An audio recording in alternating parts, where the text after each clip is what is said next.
Hey guys, what's up? I'm Trevor. This is my channel, and welcome to this video. If you are an Infj or if you are a person who has perfectionist tendencies, please stay and watch this because this is a perfect video of how our perfectionistic capabilities can destroy our intentions and our needs in life and how it can destroy us. So, I'm gonna give you guys two stories of how I have had perfectionism kind of ruin my life. Not ruin my life, but how it kind of has tinkered with my life a little bit more than I want to. So one thing that I realized is YouTube videos, right? For me, I will sit down and I will record, and I will record, and I will record, and I'll record because I'll mess up, and I'll mess up some more, I'll mess up some more. Eventually, by the 7th video, the topic is the same, but the words I use are completely different, and you can get to a certain point by the 10-minute mark where I was at the 2-minute mark, or I might be at the 2-minute mark and I'll be talking about things that I was at the 10-minute mark talking about. So it's just very frustrating, and I get very fed up with it very fast. Or even like things like, I wanted to make a vlog in a day video. I wanted to go a study with me video too, and these things I brought my camera around, I filmed myself in the dressing room trying on different clothes, and I ended up, I tried to make a study video, and it didn't turn out how I wanted to, or I thought out too much, so I worried, or too little sometimes even, and I worried that we're just going to be not worth it in the end. So I ended up, even though I had like 8 clips and 9 clips of me talking, and I had a full day worth of a vlog that I wanted to put up, I just didn't, because it just didn't seem good enough to me, This leads into class. I must have a class, because class is also perfectionism, because perfectionism doesn't just choose one area of life to jump around in. It likes to pick a multiple. It likes to jump into multiple pools, to push into multiple pools. So, recently we had our first test in biology. We had our first test on 4 chapters, and I did okay. I did good. I did really well, but as I did about as average as I was expected to, but expecting to and wanting to are two different things. I wanted to do really well. I wanted to get at least 92, but I didn't. I got 88. It's not bad. But what has led to the perfectionistic, feelings and tendencies that I have that make me want to have this 92 or above when I got 88, and I should be happy with that. Especially given the certificate we're going to talk about right now. So, we had a month of class before, the 3 weeks of class before our first test had happened, and this happened on Thursday. So I had read every chapter twice. I had filled the study guides, every study guide for the chapter that were on the test. I was kind of filling out every question in detail and into what I need to know, and a lot of things I figured would connect to other things, because it's like pulling on a chain. That if you pull on one chain, it pulls on multiple chains, because one chain is connected to a bunch of chains of memory that end up being pulled on other chains, So, I ended up making study guides.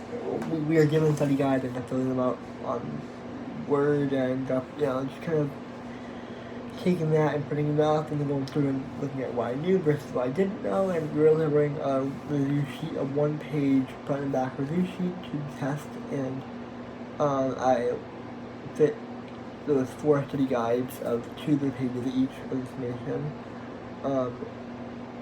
onto one side, onto one paper, front and back. This is what I was able to fit on, actually, which is a lot of information to fit on 4 chapters. one chapter per half page. So, like, for example, chapter 26 is phylogeny and the evolutionary tree, and it talks about, like, branches in, like, Cystotaxa and taxonomy and different macroevolution and, you know, things like that. And it really, I did that, and I did Quizlet, and I'm doing Anki now, and I'm trying out Anki,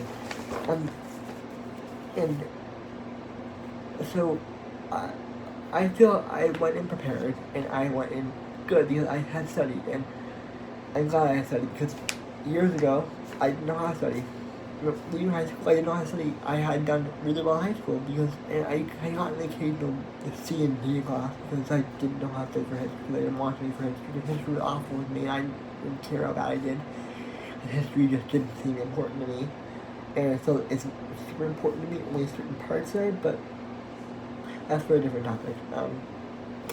So I did really well in high school. I kind of just sat there and absorbed the information, did the homework, and I knew what I was doing, so I didn't have to do anything. College was a shock because I didn't know how to study, so not knowing how to study really ramped up my issues with it because I ended up not filling out, but I ended up getting really bad grades up in classes. My first science class I ended up getting all F's out of the had my draftment.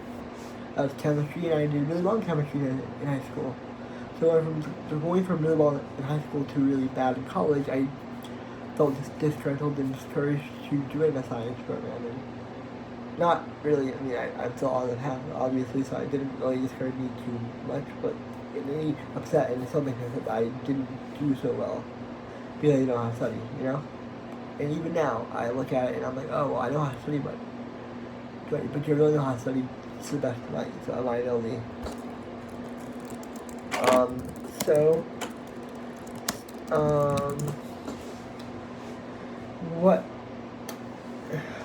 So, like I said, I went from getting 30s and 40s my first couple times classes in college to getting 80s and so A's and B's really in classes now. Now, but 88 is great. What are you talking about here? Why do you have perfectionism? Why are you so upset with 88? And 88 is a B+. You're doing great. I mean, you passed the class. You're doing really well compared to years ago. You're doing really well, right? Well, yeah, I am, according to my teacher. So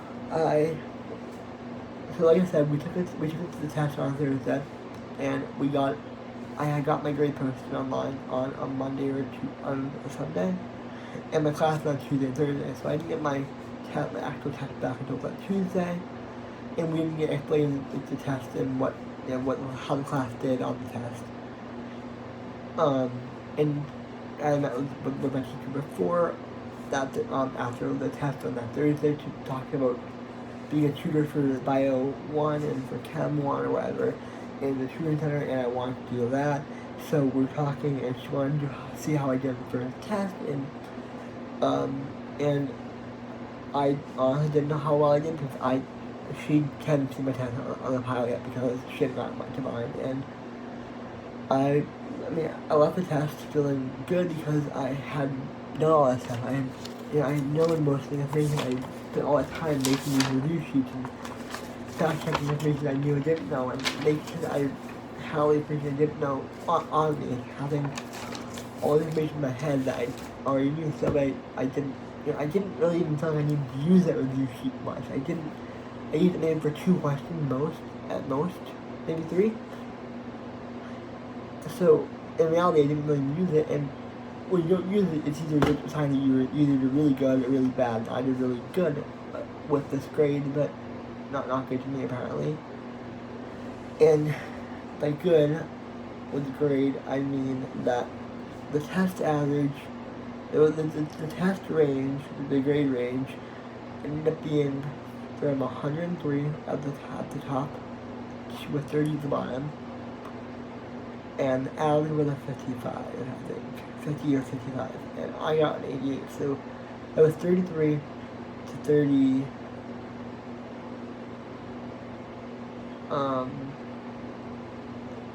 33 to 35 for 33 to 38 points above the class average.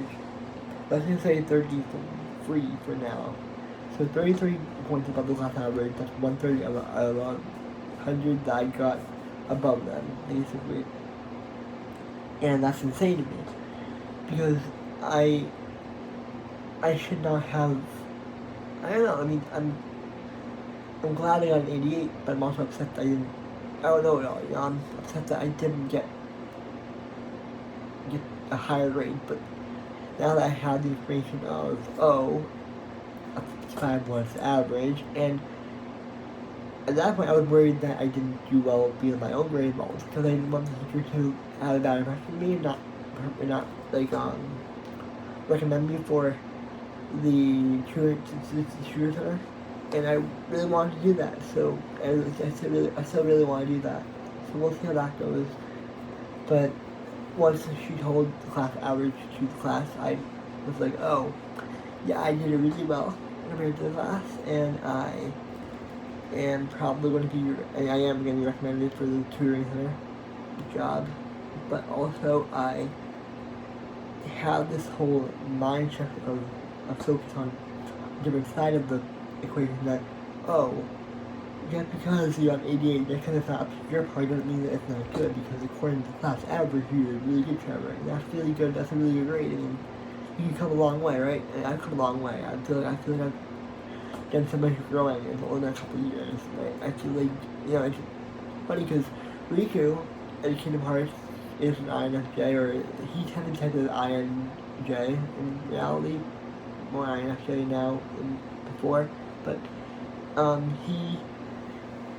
Mickey said a line like that to Riku that, you know, he did a lot of growing within a short time period, and I tend to wonder if that's just true of adults in general, or if that's true of INFJs. I don't know. It could be true of all personalities, I don't know, but I feel like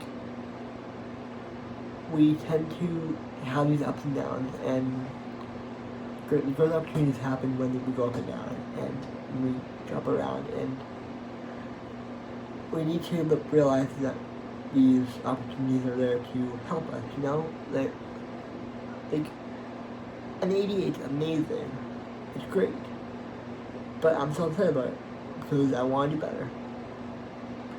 But that doesn't detract from it that the 88 is still a great grade, you know?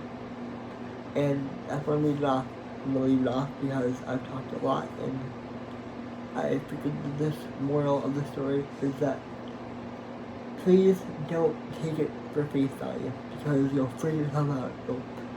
You'll start getting yourself down, you'll start doubting yourself, you'll start making yourself worried because you'll be like, oh, well, I don't like this because this isn't up to my standards, this isn't what I wanted to get, this isn't what I had hoped to get, this isn't what I wanted to get, you know? Because I was even getting to the point where I was doubting that I even had gotten above the class, or below the class. I was doubting that I had gotten above the class average, even if I had to be above an 88. Even after I had seen 88 as my score, I was like, oh crap, what if people get above me and there's more, and the average is above me, and less than below average? And that's scary, but it's okay, because we can overcome that if it happens. We can get through that, but